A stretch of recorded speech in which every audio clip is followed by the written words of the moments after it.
Kramer, and we are broadcasting from the Miller Lite tent here at Boston Calling, presented by Miller Lite, sponsored by Dunkin' Donuts, and powered by CTP. We're here with Josephine from Oh Wonder. Thank you for coming by. How are you doing? Fabulous. I've had a shower in the locker rooms at Harvard, so my day has started brilliantly. How are the showers there? They're really cool, and they have like motivational words everywhere, like power, compassion, trust, integrity. So I came out feeling like a new person. It was amazing. It must be for the sports teams, right? Yeah, I think it's for like the baseball team. They all get showered in there. There's like trophies everywhere. It's quite creepy.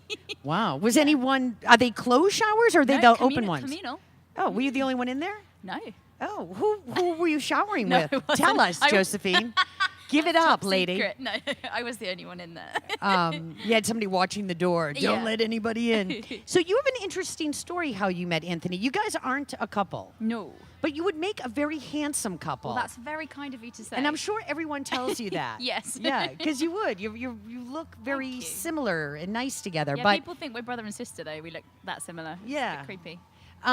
But you guys met, and then like a couple of years later, you met again. Is that how it happened? Exactly, yeah. We met 7 years ago. Anthony was doing the lights at one of my shows just because he was there with his mate and no one was doing the lights. So I was kind of playing in pitch blackness.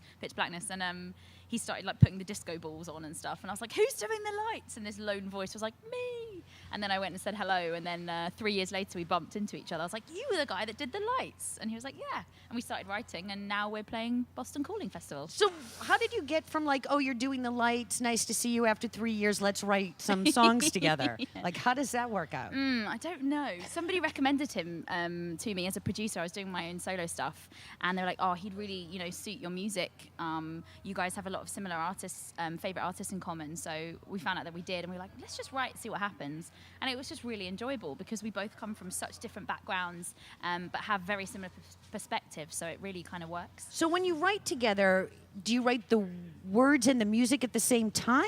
Yeah, so typically it'll be like me sat at a piano. We always write at a piano, and then we'll just kind of find some chords, and we'll both kind of go like that over the top of it until something sticks, and then we'll write the words on top. Yeah. Wow, that's interesting. It's a bit like Drew Barrymore and Hugh Grant in that awful movie, Music and Lyrics. It's a bit like that. So awful I didn't see it. Yeah. and so awful I won't see it. Please Josephine. don't watch it. It's awful. Yeah. So your record Ultra Life comes out in July. Yes. It was pushed back. Is it coming out worldwide in July? July 14th, everywhere. Okay, good. So tell me a little bit about making Ultra Life. Ultra Life, we wrote half of it in New York and half of it in London, and recorded it in the space of 3 months in London over Christmas, which was really cool. Our first album, we released one song every month for a year. So right, that's interesting. Yeah. So when you decided to do that for the first record, so every month you released a song, and then they were all in one body together. Yeah. So they were conceived totally isolated from each other. There was no context in terms of writing the first record, which was amazing, a way to build momentum, but creatively was awesome because you're writing, a song and releasing it fresh off the boat of writing it. So there is that like real farm to table. That's a terrible thing to say about music, but there is that. It's sense. organic. That's a better word. Yeah. Not farm to you table. Can use that, Josephine. It was very organic. Organic process. Yeah. Whereas Ultra Life, we conceived as a body of work. So we wrote about 30 songs and handpicked 12 that really worked well together, and made an album, which is our first one, I suppose, proper album. Yeah, the traditional way. It feels like that, yeah. So is there a theme sort of that runs through the record? Definitely, okay. Yeah. The first track is called Solo and is about being at a house party and just needing this like escape and freedom and liberation and being on your own, independence, versus the closing song, which is called Waste, which is the realization that it's such a waste to be on your own. And the album kind of, I guess, then has this narrative arc through it, which tries to explore, being a human is full of ups and downs. You wake up one day and you're like, I'm Julie and I'm fabulous and I'm invincible and I'm incredible, I'm going to take over the world. And the next day you wake up and you're like, I have no friends and I look awful and I feel terrible, That's every day. Yeah. No. So we have these fluctuations, right, as humans. And I guess for us, the album is trying to work out finding something that is ultra. So whether that's someone or something that makes you feel ultra and gives you ultra life to pull you out of those moments. You seem very positive. Are you a glass half full? I am. Yeah. Absolutely. When I'm doing press, I'm very... No, I'm kidding. No, I'll go back to my bus and cry. Yeah, I look fat in these Yeah. jeans. No, but really, are you a glass half full? Absolutely. You got to seize what you... Well, not always, you know. I wake Yeah. up and have rubbish days too. But you have to try and seize life and opportunity from everything that you can, I think. So when you were younger, growing up, what did you listen to?